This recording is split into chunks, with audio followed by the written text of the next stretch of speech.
Has been avoiding paying tax in the United Kingdom by claiming its entire operation is run out of South Australia. And it gets stranger. When we tracked down the address, the international headquarters, we found something bizarre is going on in the house of L. Ron Hubbard. Missing financial records, missing millions, stunning authorities into action. Bryan Seymour has this world exclusive.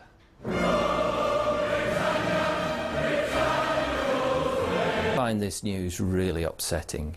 Welcome to the home of Scientology, Britain and Europe. Adelaide? Are you aware that your house is a major headquarters for the Church of Scientology?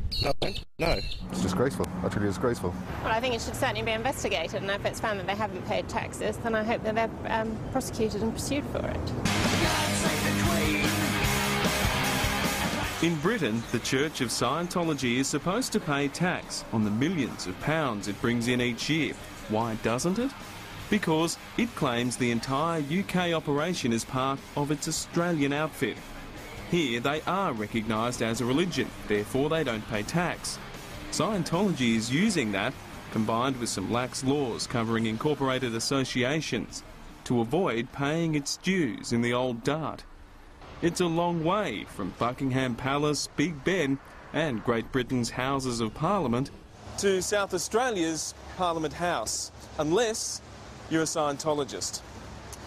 10 years ago, the authorities in Britain told the Church of Scientology, you have to pay tax, you are not a charity. Well, Scientology came up with an ingenious solution to avoid paying tax in the UK. They made the entire Church of Scientology in Britain a member of a tiny little association incorporated right here in South Australia.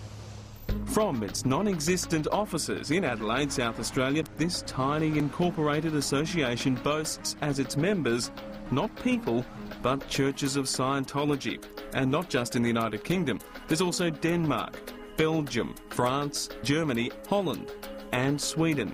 Why stop there? They have a member in South Africa too. We checked further and found a truly global multinational corporation boasting more members in Canada, including Montreal, Ottawa, Toronto and British Columbia. Scientology in Britain works hard to avoid paying tax. The Australian company they operate under is called the Church of Scientology Religious Education College Incorporated, or COSRECI.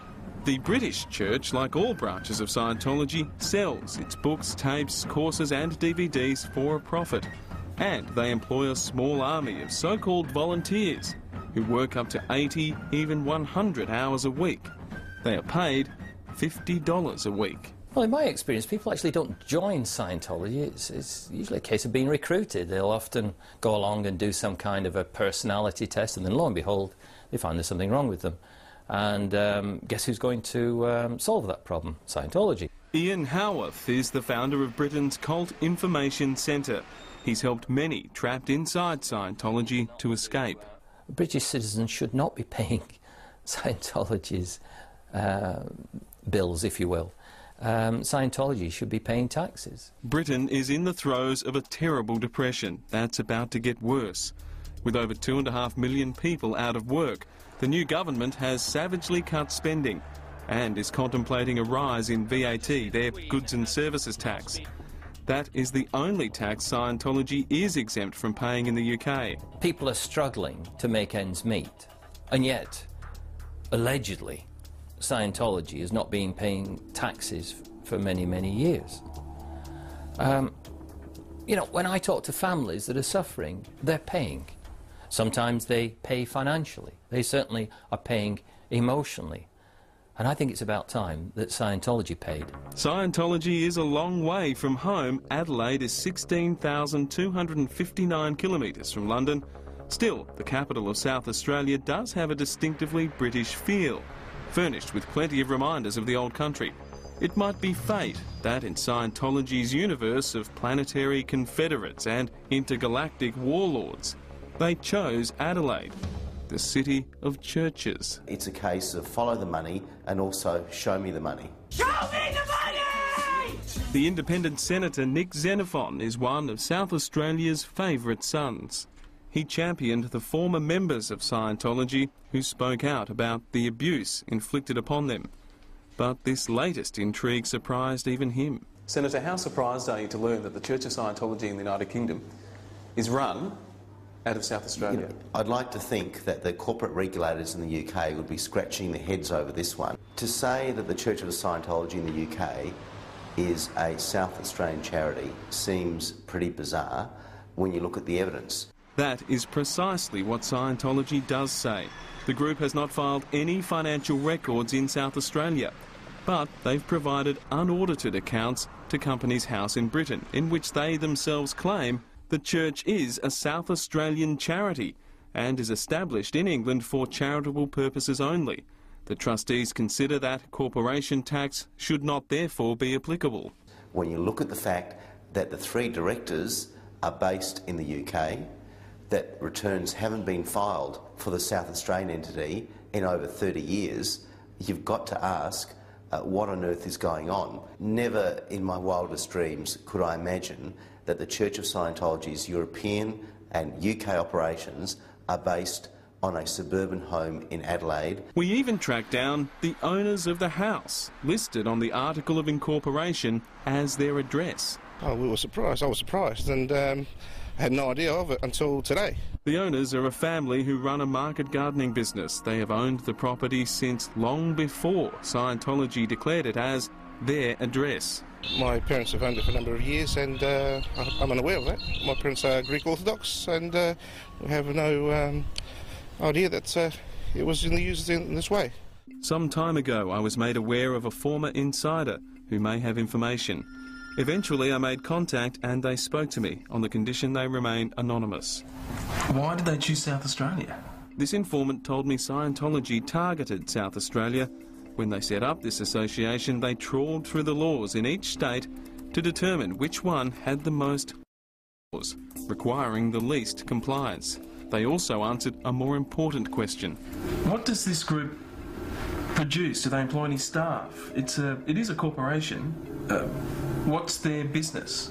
They told me that the Church of Scientology Religious Education College Incorporated was set up as an umbrella corporation for the church in the UK and Europe.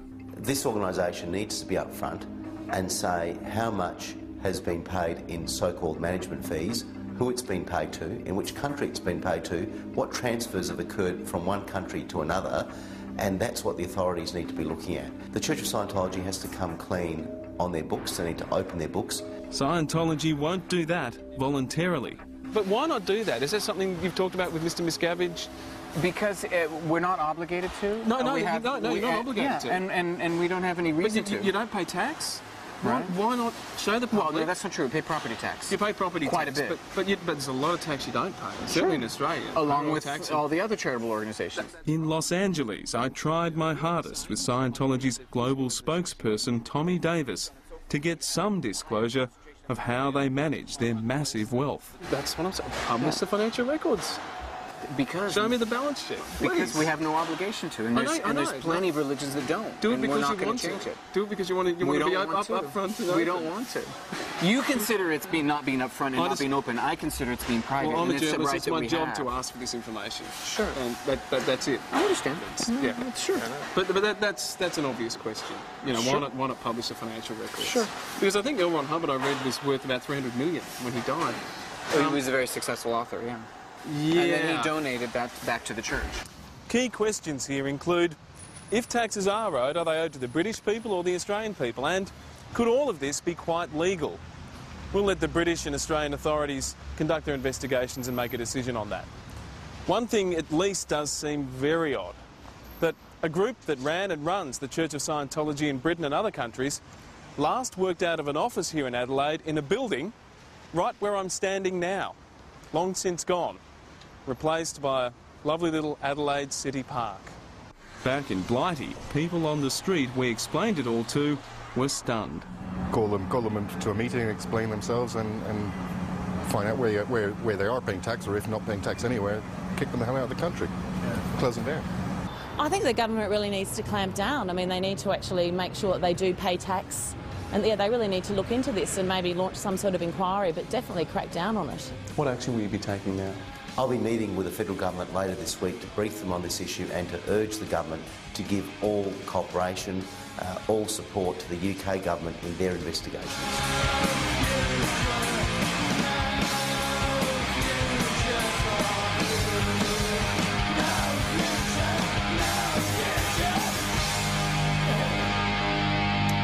Bryan Seymour reporting, and we invited the leaders of Scientology to be interviewed. They declined, but they have provided a brief statement, and you can read it on our website, yahoo7.com.au.